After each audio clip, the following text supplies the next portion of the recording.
Today we're going to look at ancient tithing practices.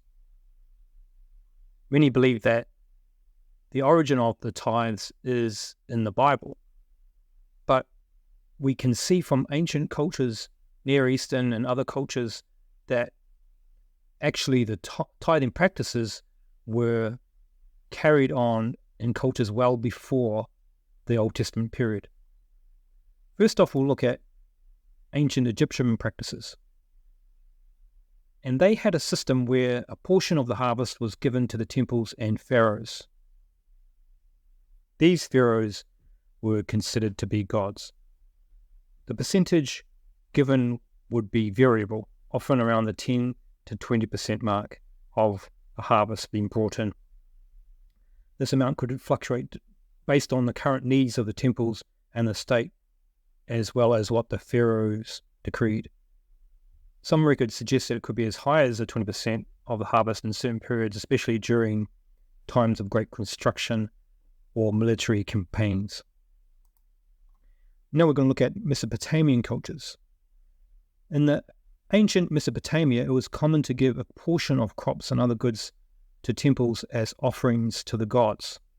The percentage also varied by their culture and time period, typically ranging from 10 to 33%. In some cases, it was around the 10% mark, similar to later biblical tithes.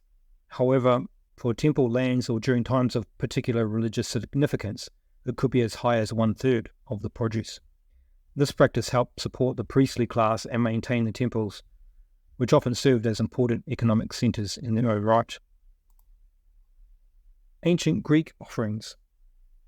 The ancient Greeks often gave 1/10 of their war spoils to their gods, particularly to Apollo. The concept of a decat, or tenth, was common, especially for war spoils, typically amounting to 10%. This is similar to the story of Abraham giving 1/10 of the spoils of war to Melchizedek in the Old Testament. The amount that they gave could vary based on the specific circumstances or vow made by that individual city-state. In some cases, particularly noteworthy victories might result in larger offerings, while smaller skirmishes might yield less. Let's look at the Phoenician and Carthaginian practices. So these cultures had customs of giving 1/10 of their profits to their gods, particularly to their god Melkart. The percentage was often 10%, but could vary depending on the circumstances. In times of great need or special vows, larger percentages might be offered. These offerings were particularly important in these seafaring cultures, where merchants might make vows for safe voyages or successful trading expeditions. Let's look at ancient Chinese traditions. So in ancient China, emperors were expected to make regular offerings to heaven, which often included a portion of agricultural produce. The percentage was variable, often around the 10 to 20% mark. The field system in Zhou dynasty required that farmers cultivate communal fields for the state and nobility, which often amounted to 10 to 20% of the total production. This system served both religious and administrative purposes, reinforcing the emperor's role as the link between heaven and earth.